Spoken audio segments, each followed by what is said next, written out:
Capítulo 18. Entranhas comovidas. O meu coração se comove por ele. Jeremias 31, 20. O ponto alto da profecia de Jeremias se encontra nos capítulos 30 a 33. Os estudiosos chamam essa parte do livro de consolação, porque Deus revela ao seu povo nesses últimos capítulos a sua resposta definitiva à sua pecaminosidade. E ela não é o que ele merece. Embora esperem o juízo, ele os surpreende com conforto. Por quê?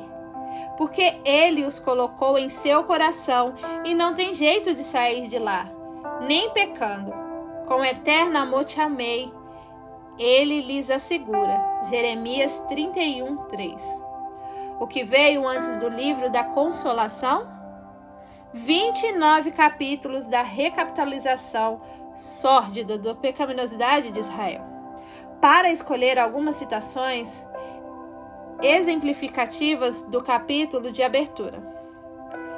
E pronunciarei contra eles o meu juízo por causa de todas as suas maldades. Jeremias 1,16. Eles me abandonaram. Jeremias 2,13.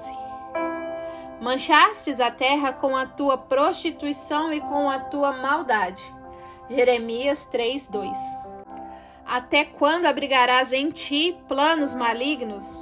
Jeremias 4,14. Mas esse povo é de coração obstinado e rebelde. Jeremias 5,23. Como o poço conserva fresca as suas águas, assim ela conserva fresca a sua maldade. Jeremias 6,7. E assim vai por 29 capítulos. Depois passa os capítulos 30 ao 33. O resto do livro é juízo contra as nações.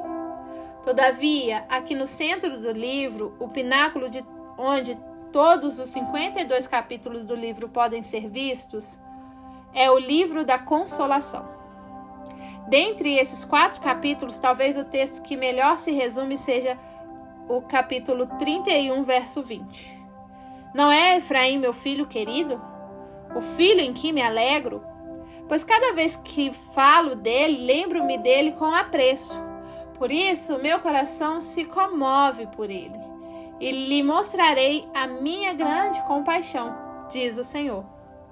Efraim é nada mais que outro termo para Israel, o povo de Deus. Embora pareça ser uma espécie de termo afetivo que Deus usa para Israel durante todo o Antigo Testamento, e Deus pergunta: não é ele o filho em quem me alegro? Deus não está em dúvida. É uma declaração coberta de gentileza de uma pergunta. O seu povo é um filho querido, o filho em que ele se alegra. A sua doutrina de Deus cobre o fato de Deus falar assim? Pois tantas vezes quanto falo contra ele, como ele o fez por 29 capítulos, repreendendo severamente o seu povo, tantas vezes eternamente me lembro dele.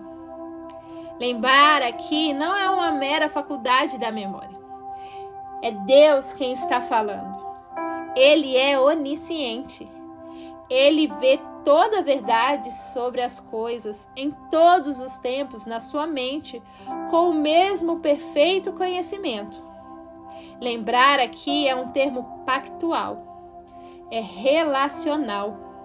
Lembrar aqui é o contrário de esquecer, mas é o contrário de abandonar. Então, chega o ponto alto do versículo-chave do 4º capítulo do centro do livro de Jeremias. Por isso, meu coração se comove por ele. Meu coração. Há outro termo hebraico para coração, lev, pronunciado lav, que é a palavra hebraica típica para coração no Antigo Testamento, como em Lamentações 3,33. Não lhe agrada o coração, lav, afligir os homens. Mas aqui em Jeremias 31 a palavra é meah, refere-se literalmente ao interior das pessoas, as entranhas. É por isso E traduções mais antigas, como a tradução brasileira, poderiam traduzir como entranhas. É a palavra utilizada, por exemplo, em 2 Samuel 20:10, quando Joabe matou Amassa, de modo que esse o feriu na barriga.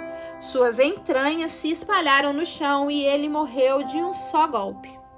É claro, Deus não tem entranhas. É uma forma de falar sobre seu reflexo interior, sobre o seu queimar interno, seus sentimentos mais profundos, dos quais nossas emoções são uma imagem. Numa palavra, como o texto diz, é sobre o seu coração. Calvino nos lembra de que falar das entranhas ou do coração de Deus não é cabível apropriadamente a Deus. Mas, de modo algum, isso dilui a verdade que Deus está verdadeiramente comunicando, a grandeza do seu amor para conosco. Observe que o texto diz que o coração dele faz. Meu coração se comove por ele. O que é comover? É diferente de abençoar, salvar ou até amar. A palavra hebraica aqui é ramá. Denota em seu radical a ideia de ser inquieto ou agitado, até mesmo de roncar, rugir, se atormentar ou atribular. Você percebeu o que Deus está revelando sobre si? O que ele está insistindo? As suas gigantescas afeições pelos seus não são ameaçados por sua instabilidade, porque transborda do coração dele a turbulência do anseio divino. E o que Deus quer, ele consegue. Por isso, lhe mostrarei a minha grande compaixão. Se fosse para traduzir literalmente, o texto diria algo estranho, como: tendo compaixão, terei compaixão dele. Às vezes, o hebraico duplica um verbo para enfatizar. A mesma construção acontece anteriormente no versículo do lembrar. O coração comovido de Deus livra vez por vez pecadores que se veem afundando no esgoto de suas vidas ao longo de 29 capítulos, precisando de um resgate que eles não podem nem mesmo começar sozinhos, muito menos completar. Quem você pensa que ele é, justamente durante o seu pecado e o seu sofrimento? Quem você pensa que Deus é, não só no papel, mas no tipo de pessoa que você crê está ouvindo quando você ora? Como ele se sente sobre você? A salvação dele não é fria e calculista. É uma questão de comoção. Não uma comoção por quem você é nas redes sociais, o seu eu que você projeta para as pessoas ao seu redor. Não é o que você deseja ser. É uma comoção pelo seu real eu. O eu subjacente a tudo que você apresenta às outras pessoas. Precisamos entender que por mais tempo que estejamos andando com o Senhor, quer tenhamos lido a Bíblia inteira ou tenhamos um doutorado sobre ela, nós temos uma resistência perversa a isso. De seu coração flui a misericórdia, do nosso resistência a recebê-la. Nós que somos frios e calculistas, não ele. Ele está de braços abertos. Nós de braços fechados. Nossa visão naturalmente descafeinada do coração de Deus podem parecer certas porque somos rígidos conosco. Não deixamos sair impunes facilmente. Talvez rigidez pareça de fato séria moral.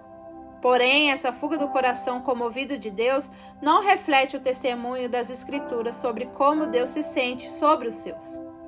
É claro, Deus é sério moralmente, bem mais do que nós.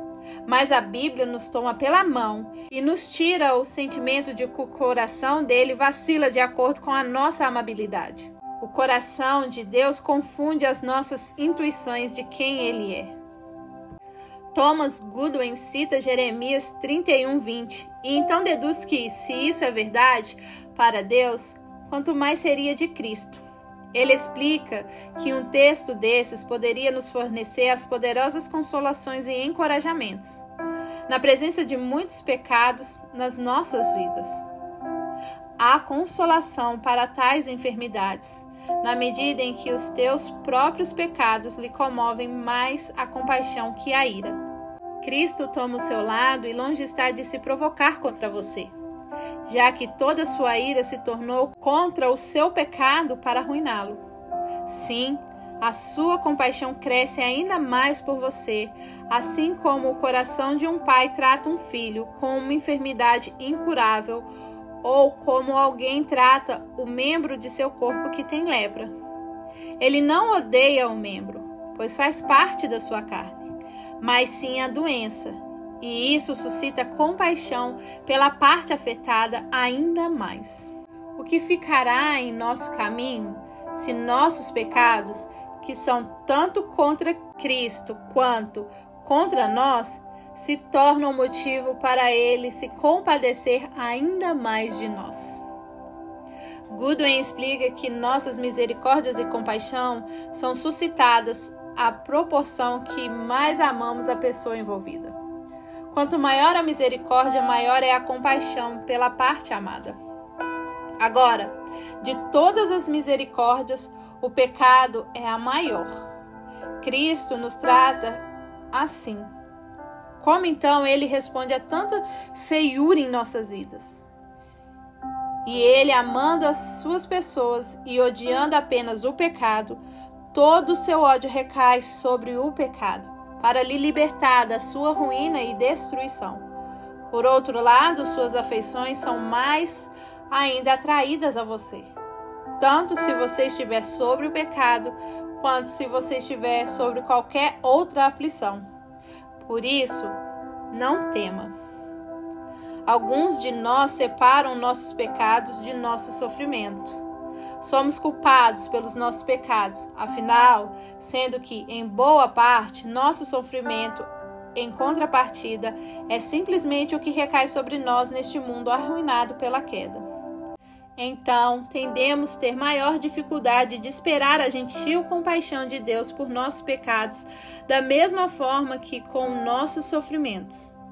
O coração dele flui mais livremente quando pecam contra mim do que quando eu mesmo peco, certo? Contudo, observe a lógica de Goodwin. Se a intensividade do amor depende da intensividade da misericórdia da pessoa amada, e se a nossa misericórdia é a nossa pecaminosidade, então o amor mais intenso de Deus vem a nós em nossa pecaminosidade. Sim, segundo Goodwin, Deus odeia o pecado, e a soma de amor por nós e de ódio contra o nosso pecado resulta na certeza mais onipotente possível que Ele garantirá um dia nossa libertação final do pecado e um regozijo sem filtro de seu coração alegre por nós. O mundo está faminto por um amor comovente, um amor que lembre e não abandone, um amor que não seja vinculado à nossa amabilidade, um amor que vá além da nossa bagunça, um amor que seja maior que as trevas ao nosso redor, pelas quais talvez estejamos passando mesmo hoje. O amor do qual mesmo o melhor romance humano é um tímido suspiro. Contudo, isso tudo pode parecer tão abstrato quando Jeremias fala do coração de Deus. Subjetivo, piegas, etéreo. Mas lembre, porque Goodwin pode ir tão facilmente do coração de Deus em Jeremias para o coração de Cristo. E se o abstrato se tornasse concreto? E se o coração de Deus não fosse algo descendo a nós dos céus, mas algo que se mostrasse a nós aqui na terra? E se víssemos o coração de Deus, não num profeta proclamando certas palavras, mas num profeta proclamando que ele era a palavra de Deus, a incorporação de tudo que Deus quer dizer a nós. E se Jeremias 31:20, meu coração se comove por ele, essas exatas palavras se vestissem de carne, como seria? É o que nós perguntamos. Seria um carpinteiro do Oriente Médio, restaurando a dignidade, humanidade, saúde e consciência de homens e mulheres por meio de curas, exorcismos, ensinos, abraços e perdão. E agora começamos a ver a resolução da tensão que Jeremias 31:20 construiu, uma tensão que ressoa por todo o Antigo Testamento, ganhando força e ficando cada vez mais claro. A tensão entre a justiça e a misericórdia divina. Deus diz aqui, eu falo contra ele. Mas também diz, lembro-me dele com apreço. Repreensão e amor, justiça e misericórdia, indo e vindo aqui, como em todo o Antigo Testamento. Porém, no auge da história humana, a justiça foi plenamente satisfeita e a misericórdia foi completamente derramada.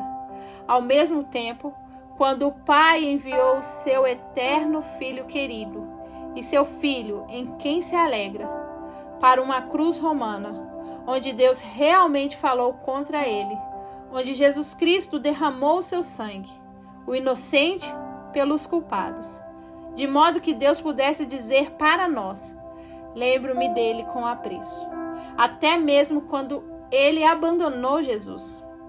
Na cruz, vemos o que Deus fez para satisfazer seu anseio comovido por nós. Ele foi longe assim. Ele foi até o fim. O ardor caloroso das entranhas celestiais se canaliza na crucificação de Cristo. Arrependam-se de seus pensamentos medíocres sobre o coração de Deus. Arrependa-se. Deixa ele te amar.